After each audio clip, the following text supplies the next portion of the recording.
A lot of the time when people are asking me about my record, they...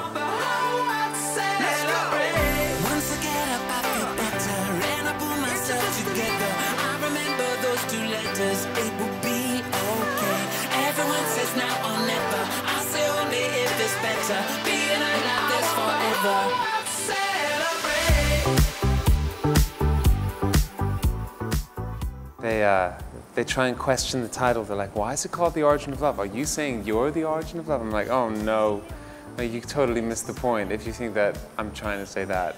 But I find it funny that it's a kind of title that makes people question, and I have this habit of always choosing titles that sound more like movies than you know, normal album titles. I thought it would be a really nice idea to have a title that's called The Origin of Love, and then to spend 12 songs trying to figure out what is the origin of love. So what is the concept of a love song? How many different kinds of love songs can you come up with? Like, they're not a single one of them is a traditional, like, cheesy ballad from the 90s. It's certainly not that kind of record. I wanna come home to the only place I know, where the trees I planted grow. I wanna come home. In starting to write about love songs, I started to kind of figure out that actually, you know, through trying to figure out what it was, why do we want to fall in love? Why do we fall in love?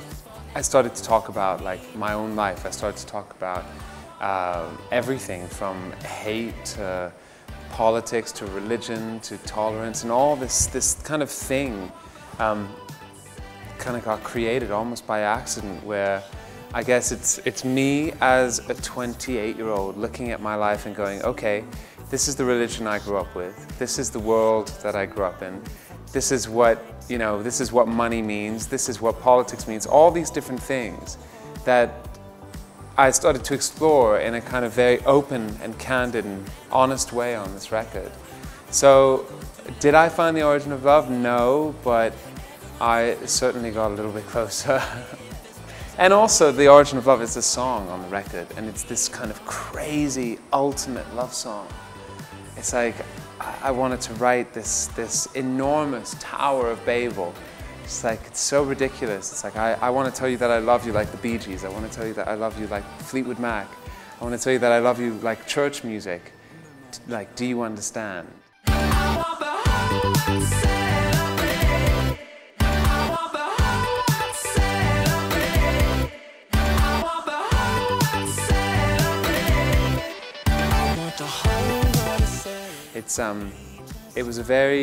The whole record was very instinctive. It wasn't, as soon as I found a way to put the right people around me, so that I felt like I had a team, as soon as that happened, then everything else was easy.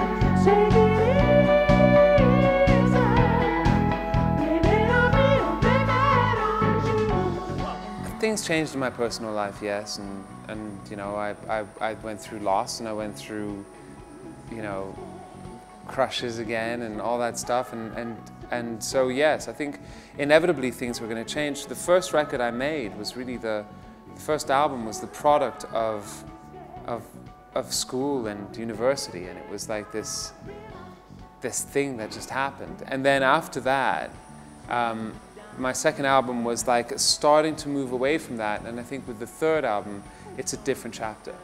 It's a different, I guess you could say it's a slightly more grown-up chapter, but at the end of the day, it's still extremely joyful. it still has this sense of kind of dreaming. Big girl, you want me there for? Big girl, you want me there for? Big girl, you want me there for? Big girl, you want me there for? Just after the 25 lounge, myself will be lady. Big boy, come on around, I'm never gonna you, baby. Fantasize, so what's in my braces? Wondering over the girls around, just all the right places. Big girl, you want me there for? I hope to translate as much as I can into the next tour. I mean, I think firstly, the most amazing thing is to have a whole bunch of new songs to be able to sing on stage, because I don't think anyone understands what it's like to have to do a tour and only have one album, and then you have 2 albums, and now when suddenly as you have 3, it's like suddenly the whole tour changes. You can actually decide on a nightly basis what songs you want to play, which is a luxury for a younger artist. And also,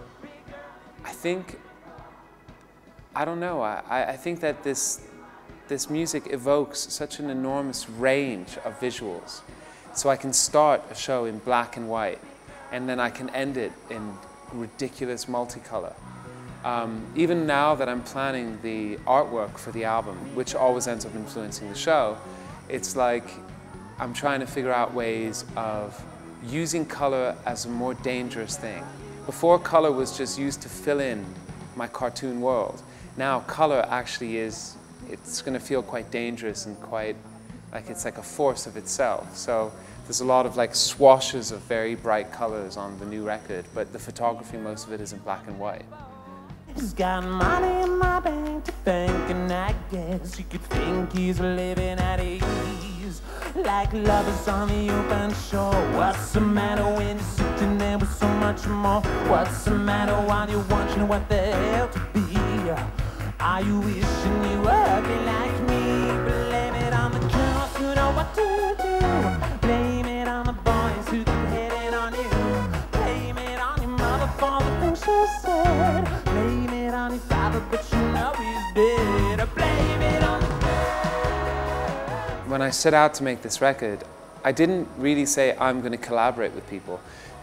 Because normally when you think of a collaboration, you think, okay, someone's written a song and then maybe Pharrell has come on and sung a little bit on top, but it's so not what happened. With this kind of collaboration was kind of like, I'm going to create a team and I'm going to create an atmosphere, and I'm going to be able to kind of like do this with a whole group of people so that I don't feel alone.